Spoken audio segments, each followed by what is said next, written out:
You are now watching the Amazin Mets Pregame Show with your hosts, Rob and CP.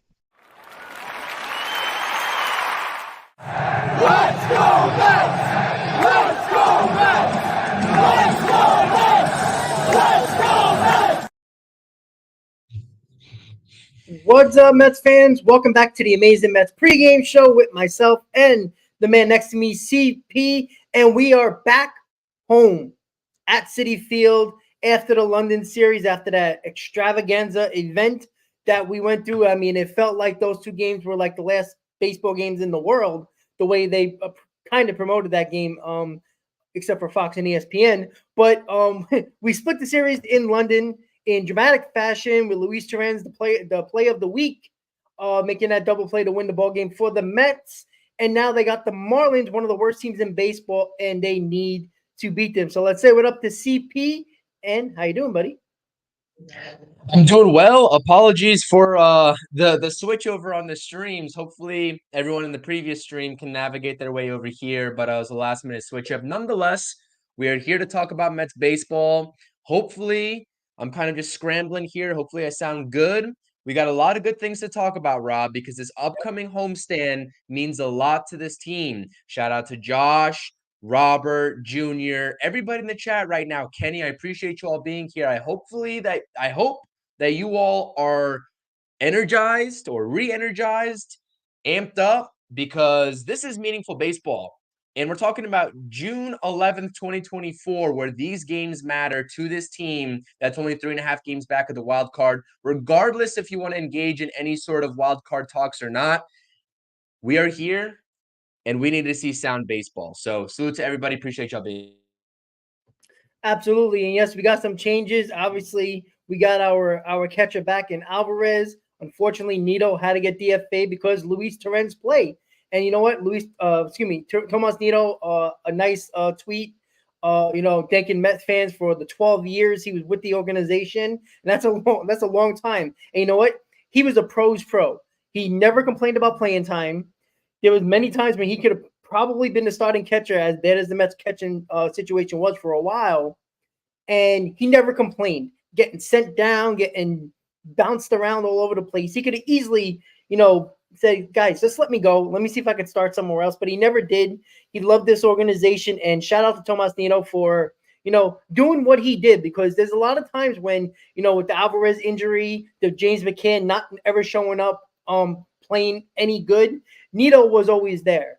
And I think that's important to realize that the Mets need players like Tomas Nito because they believe in the organization. And I think a lot of players go away from that.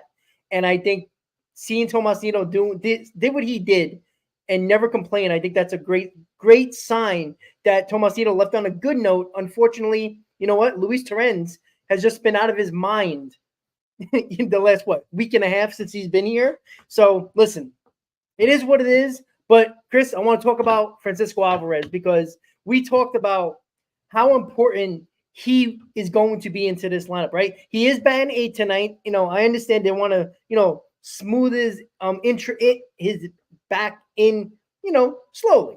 And I'm a little upset. I said it on the roundtable. I wanted him up at the top somewhere, maybe 5th. I don't like the Marte situation in 5th, but he's been hitting well, so I can't really complain about it. But it does lengthen the lineup at the very least with Francisco Alvarez. So, I think we all believe that Francisco Alvarez is going to bring this different energy to this lineup that, let's be honest, has been lacking ever since he's been gone, a month and a half ago. So what are your thoughts about Francisco Alvarez coming back and the Tomas Nito unfortunate DFA? You know what? I'm going to echo exactly what you said about Tomas Nito. I've been screaming at the top of my lungs. I know a lot of Mets fans out there as well with the way that Luis Torrens has played ever since coming over from the Yankees. David Stearns, you for bringing him in for some cash considerations, and Mr. Narvaez, who every Mets fan loved Mr. Narvaez in his time here. No, I'm just kidding. That was sarcastic if you can't tell. But no, true pros pro, Tomas Nito. Salute to everything he did for the organization.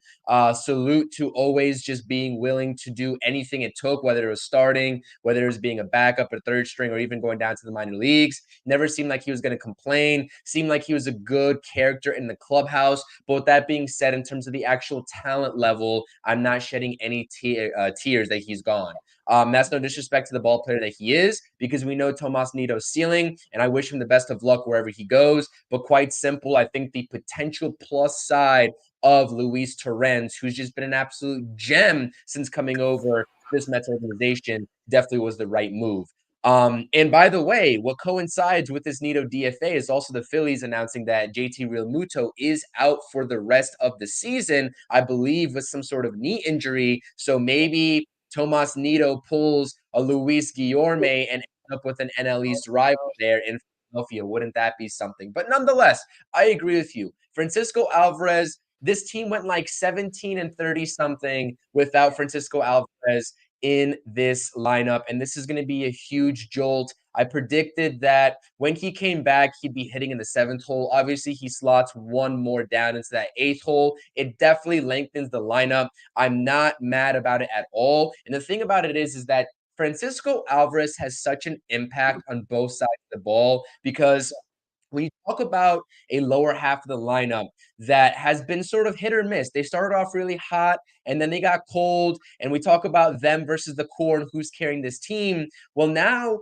as a pitcher like Jesus Luzardo, who we'll talk about here in just a second, that did really well his first time around against this New York Mets lineup, sees Francisco Alvarez batting 8th.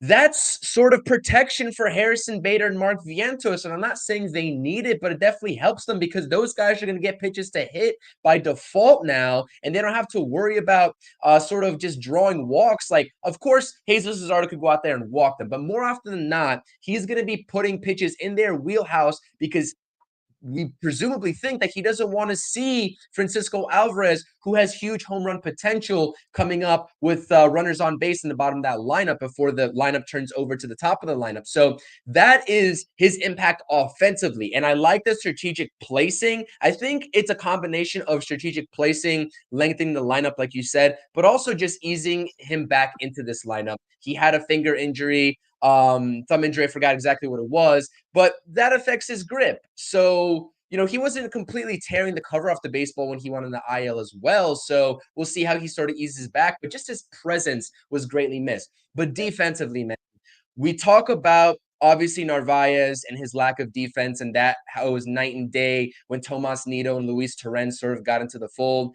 The framing and the communication with this pitching staff that Francisco Alvarez is going to come back and reinstate is going to go just beyond levels than what we all realize. Like, this starting rotation has been serviceable, minus with the exception of a couple names, cough, cough, Jose Quintana. But the rapport that Francisco Alvarez, as a 22-year-old just kid still at the MLB level, right, and only a second year, it's so refreshing to see the relationships that he builds with his starting pitchers, right? We saw it last year with the veterans in Scherzer and Verlander, and we're going to see it again, especially through this crucial homestand and beyond, as long as he's on the field. So, let alone the fact that he's an absolute vibe in this clubhouse that needs a vibe like that in this clubhouse, because we've been talking about how at times they've looked dead, especially in the bad stretches. There's no energy. There's this, there's that. Francisco Alvarez, as a 22-year-old kid in this league in his second year, probably, maybe outside of Francisco Lindor, makes the second greatest impact on this overall team when you take into account everything that he is a part of within this team. And that's just a testament to the player and the person that he is.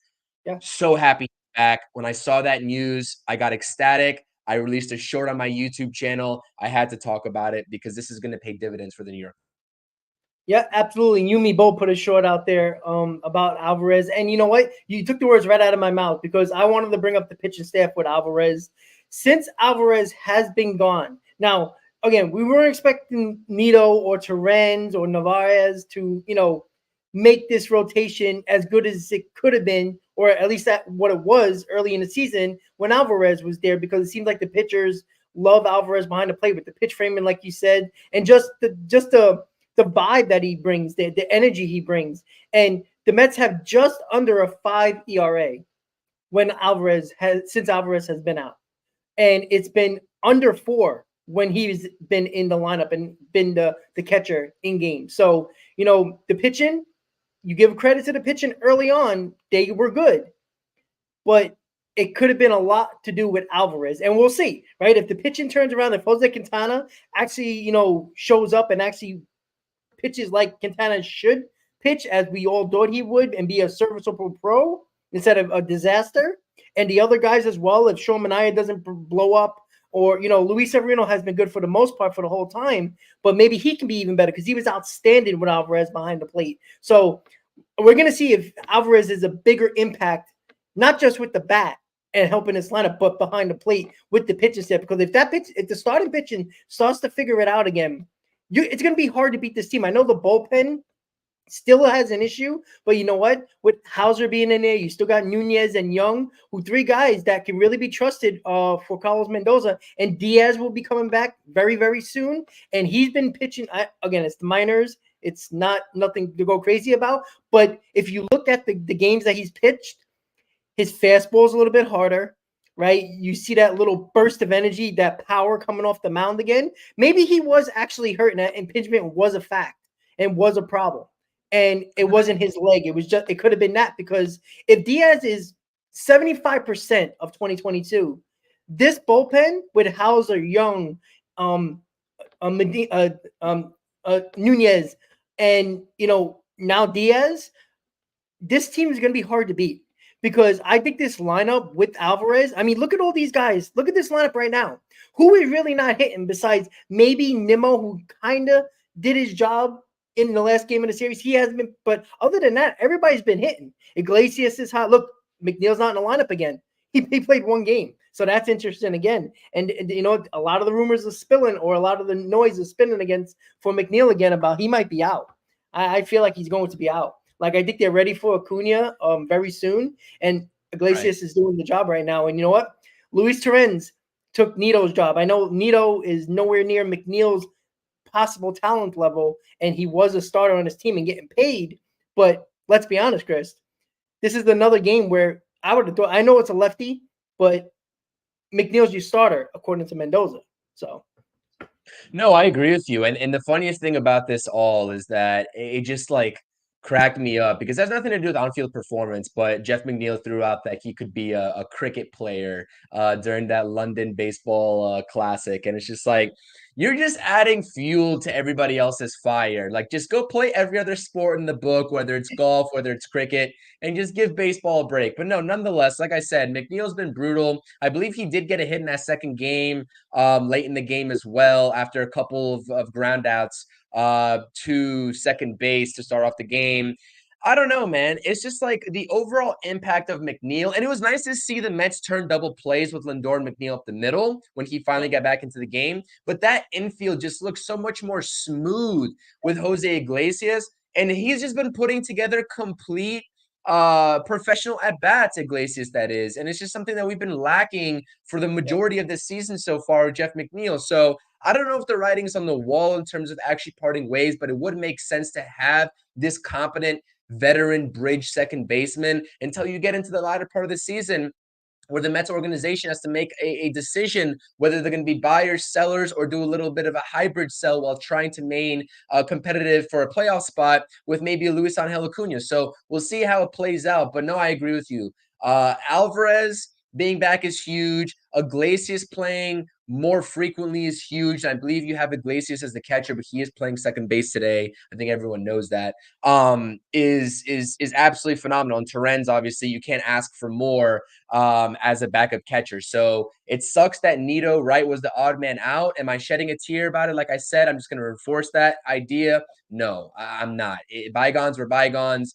And it just so happened that he lost his job because Luis Torrens caught fire. But no, man, we got a game today. And like I said, Rob, we talked about the last homestand potentially being that 10-game homestand being crucial for this team to prove to us fans in this organization about the trajectory of where they're going to go through this season, right? Heading closer and closer to the deadline. That's a month and a half away now.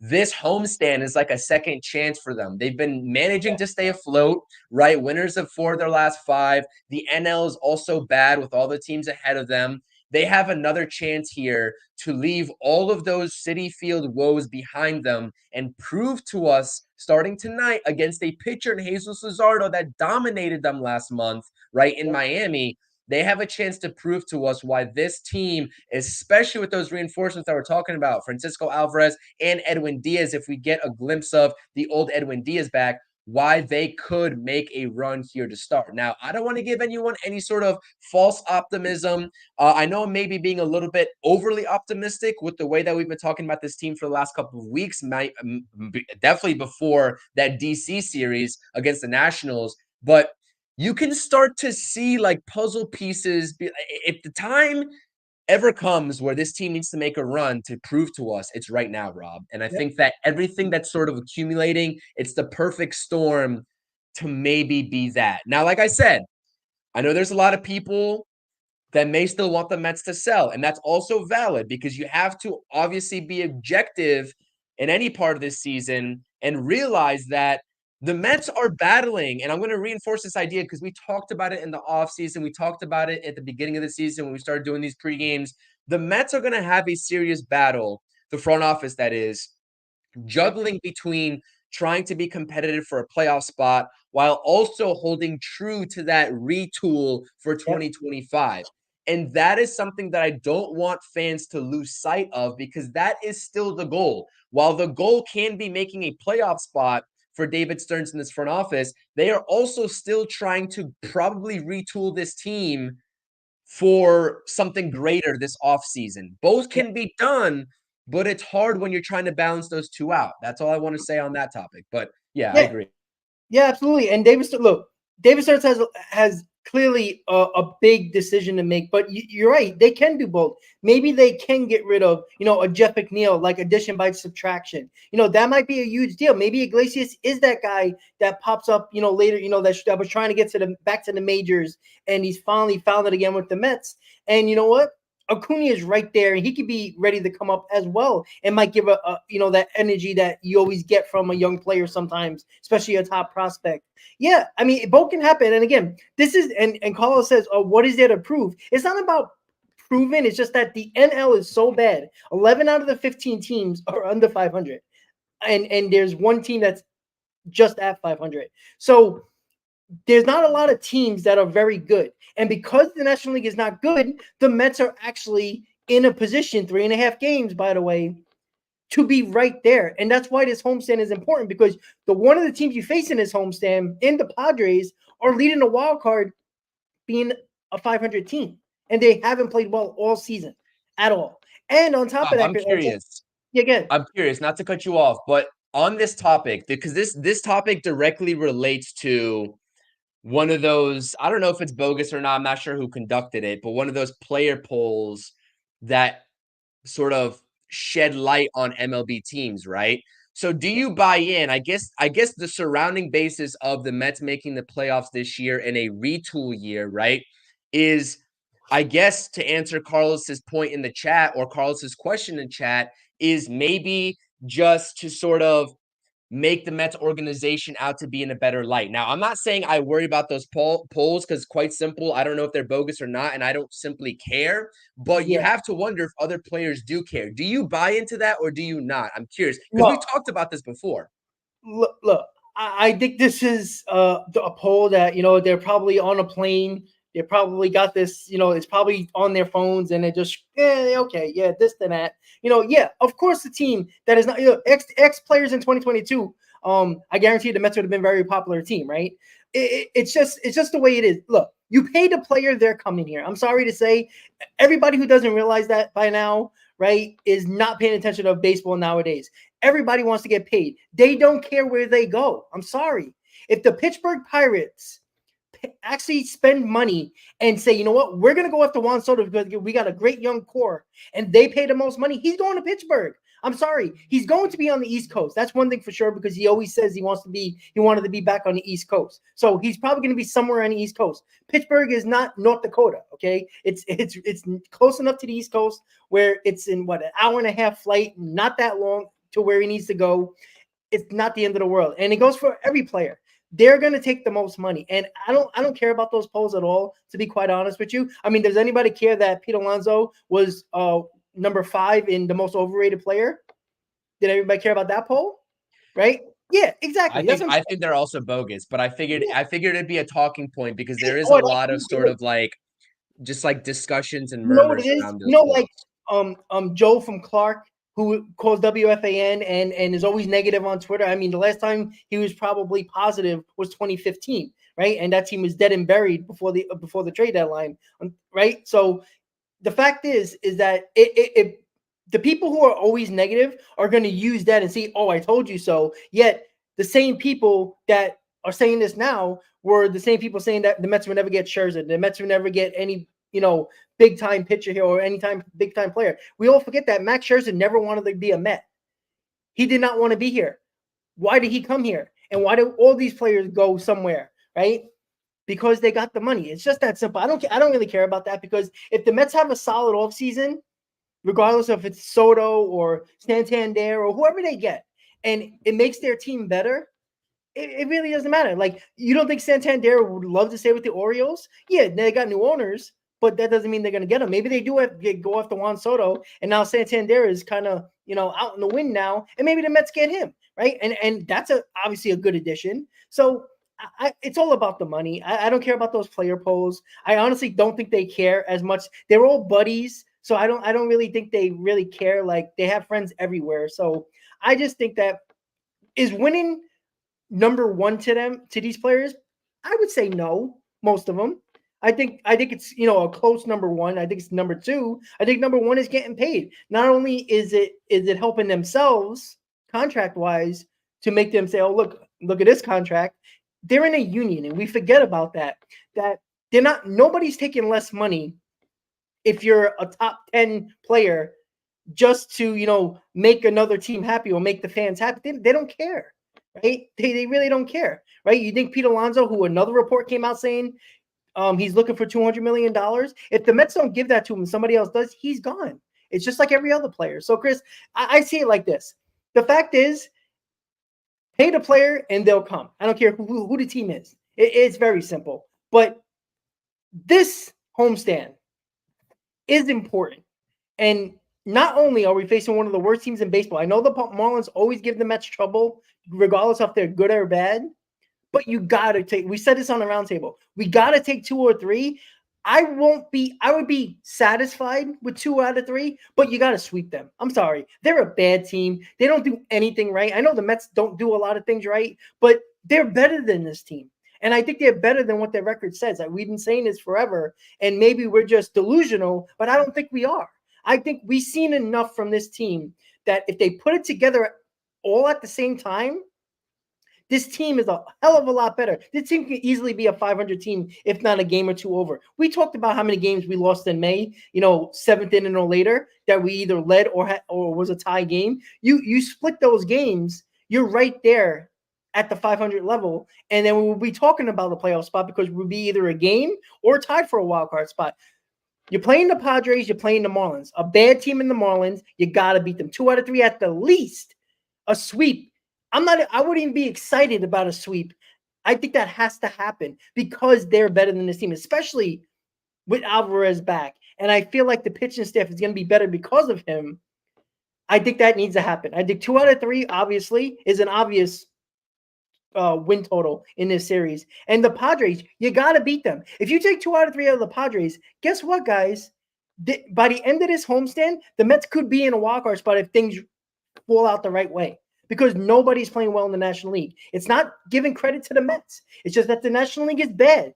And fortunate for the Mets, because they could have been dead and buried if 5 teams in the National League were above 500. They would be in trouble. But you know what? They're not in trouble because of the National League. And whoever says that, I don't care if this team makes the playoffs at 500, they're going to get blown out. How do you know that?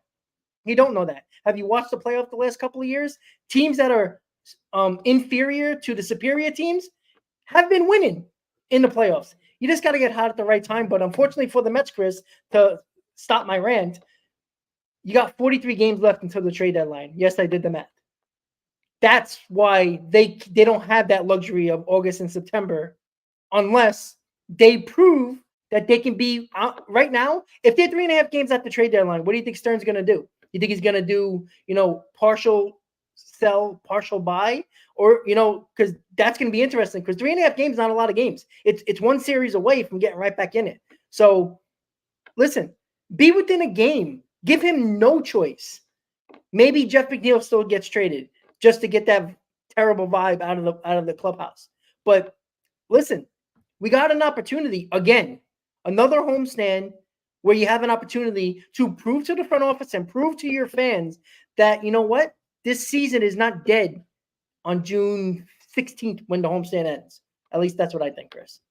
I really do think, before we get into this actual matchup, I have a couple points here. I really do think, for the people that are worried that the Mets aren't going to get the maximal return for these guys, I really don't think, and I'm going to stay to this word no matter what happens, that the Mets front office and David Stearns is naive enough to pass up on getting assets for veteran players, because at the end of the day, there are still kids that need to come up from the minor league systems and get playing time, regardless of how many games back in the wild card this Mets team is, or even if they are in one of those spots.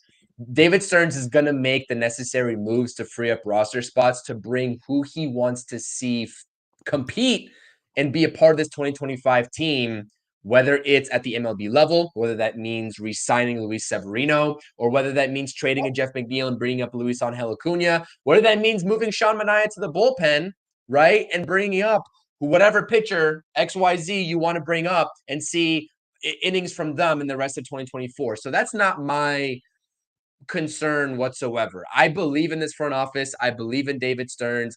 And I understand that regardless of where they are in the standings category, they are going to do whatever it takes to get the assets and free up roster spots, regardless. Because either way, right, whether the veterans are playing or whether the young kids are playing, I still think that's probably an equivalent chance, given the talent level of this team across the board, to make a run.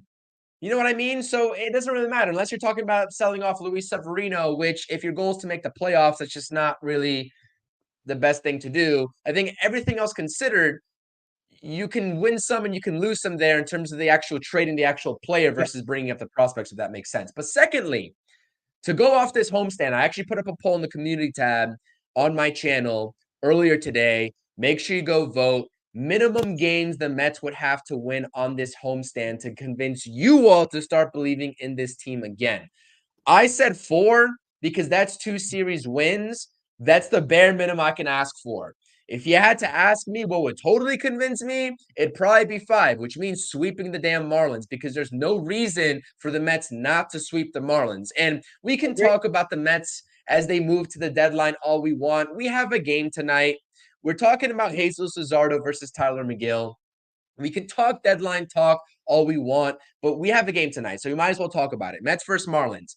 You got to win today's ball game, because honestly, the way this shook out last time in Miami, an 8-0 loss, if I'm not mistaken, with Jesus Luzardo on the mound, if that repeats itself tonight against this lowly Marlins team that have only won 1 game in their last 8 matchups, that's going to be a problem in front of the home crowd, and you will hear some boos. Because listen, this is a time where I'm not saying every single Mets fan has like a sliver of hope, but we're like teetering. We're like, all right, we're kind of looking at him with a side eye. Like, all right, what are you going to do here? Like, it's up to you all to show us what you're going to do.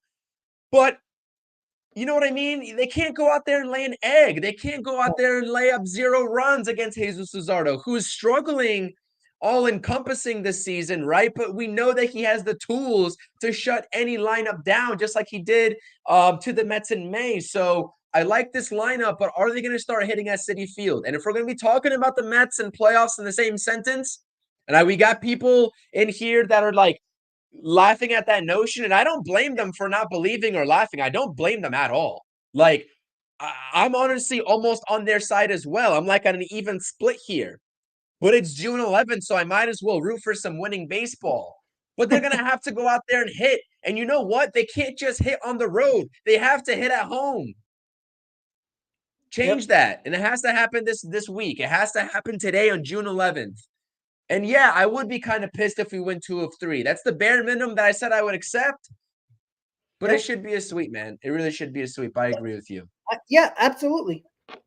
And you know what is, and you know, I know a lot of people are laughing about this and stuff, but you know what? I think the players realize, and I think the second game in London, I thought was so important for the team, and let's be honest, the fan base as well, because when it was 3-0, everybody was like, "Oh, here we go, we're gonna get embarrassed overseas." Who was out of it?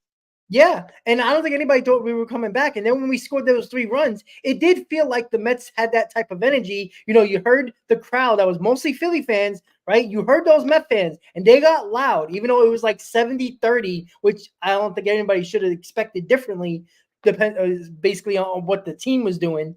But yeah, I mean, I felt like after that win and the dramatic fashion that we won it kind of revitalized the Met fans, not in saying, oh, we got hope, but I'm telling you, everybody who says they're not looking at the stand-ins, they're looking at the stand-ins. I'm sorry. You just have to, because we all know that in 43 games, it can be over for the season. And we're talking about the young kids coming up. And some might say, oh, well, that's great. Yeah, but do you really want to go through 3 months of not caring about a baseball game and just watching to see if these kids are going to be any good? Because what happens if end of July, August, and September, these kids come up and they're absolutely terrible? Then where's the belief, right? You know what I'm saying? Like, you know, you're not going to take those 2 months and say, oh my God, they're trash. But we don't know, right? We could talk about these guys till the cows come home. We don't know if they're very good. We don't know, right? They're top prospects, but we've seen a lot of top prospects fail in baseball, and specifically with the New York Mets. So, you know, I don't want to make everybody be a downer here, but we have to understand that everybody just wants the kids up, but that means that we have another losing season, and you got 3 months of not important baseball. And who wants to deal with that during the summer when the Yankees are doing what they're doing? And if you live in New York, you hear it every single day. I'm in North Carolina and I hear it, right? And, you know, we see it every day, right? And you have to understand, this Mets team got a second chance. Like, as bad as the record is and bad as the NL, we got a second chance. And that's all you can go by. You can't go by what happens 3 weeks from now. You can't happen what happens after the homestand, because what if the Mets do have a 4-2, 5-1, 6-0 homestand? I know that's crazy to think that because they don't win at home, but if they do, how many people are going to be coming back as Met fans and be like, all right, let's go? The people who don't care or have jumped off the bandwagon, they'll be right back on, because you only need that sliver of hope as a fan to continue watching this team. And if they do that, Chris, I can guarantee Met fans on X, on YouTube, on any social media platform are going to start, not, I wouldn't say believing, but have a little more confidence in this team. And it starts tonight. Yeah, I agree with you. And it just seems like an endless cycle. And we could be talking about being roped back in, and they go on a 6-game losing streak and they're like, okay, wow, we just fell for that again. Like it's inevitable. We're Mets fans. We're going to do it like in one way or another. You know what I mean? It's like not realistic not to ask a fan. You can be objective, but also have that subjective side of you and just hope for wins and pulling in within a game or a half game of the wild card. Like, I'd rather just see this team win than be, watching meaningless baseball. But nonetheless, that may just be me. That might be an unpopular opinion. I don't know. But the fact of the matter is, before we close out the stream, because it is just about a couple of minutes, if not one single minute until first pitch, Tyler McGill is on the bump today. He's looked pretty impressive, had a little bit of a shakeup there in terms of his outing in Washington, but was solid the previous 2 outings. Very curious how he goes out there and performs in front of the home crowd. Quite simple, to reinforce the notion that the Mets need a sweep right now, besides Christian Scott, who is a complete different talking point, not eligible to come back until June 15th, I believe, which is in 4 days. This will be the second go around of the rotation that he's going to miss, by the way, because of that send down prior to the London series, which I've already exhausted. I gave my opinions on, and I'm just going to shut my mouth from there because you all know how I feel about it. It was a mistake. but onward we move. Right now, I think that what the Mets have in the 5-man rotation, this might be the Mets' best 3 pitchers, and David Peterson's lumped into that category because right now I trust him more than Sean Manaea and Jose Quintana put together combined. This is the best Mets 3 pitchers that they have to send out there against a lowly Marlins team. And if they don't perform, then I don't know what to tell you. Needs to be a sweep, and that's all I'm going to say. Am I going to come back here and complain about 2 of 3? I'm not, but I'd like to see a sweep. Let's go, Tyler McGill. Put some runs on the board for Tyler McGill early, please. Because the way you won that ball game against Philly in that London game and in game 2, I don't want to see that crap anymore. I don't. I love the late offense because it's exciting, but the process is bad. Score early and often. And I know Jesus Luzardo is a great pitcher. Not going to take anything away from him. But let's not act like he's been a superstar this season. He's got great stuff, but other teams have gotten to him this season. The Mets can do it too. I promise. I promise. Let's go Mets. That's all I got. Oh, by the way, post game today, I actually will be joined by my buddy Nick from the He Did This To Me podcast. We did Knicks post games together. He's a Mets fan as well. He'll be joining me tonight on the Mets post game. So I know you're out for it, Rob. If anything changes, let me know. But right back on my channel, we're going to be talking about Mets versus Marlins game 1 tonight, hopefully after a win. See you all there. Absolutely. So make sure you check that post game out right after the game with him and Nick. And yes, absolutely. Listen, Tyler McGill, give him some damn runs. These pitches, this starting pitching never has a lead. Give them a lead. And if they blow it, we blame the pitchers. But it seems like we blame the offense. And we usually don't blame the offense because they try to come back in games. But it's just a terrible look to try to always come back in games. It's exciting, but like Chris says, you got to score early.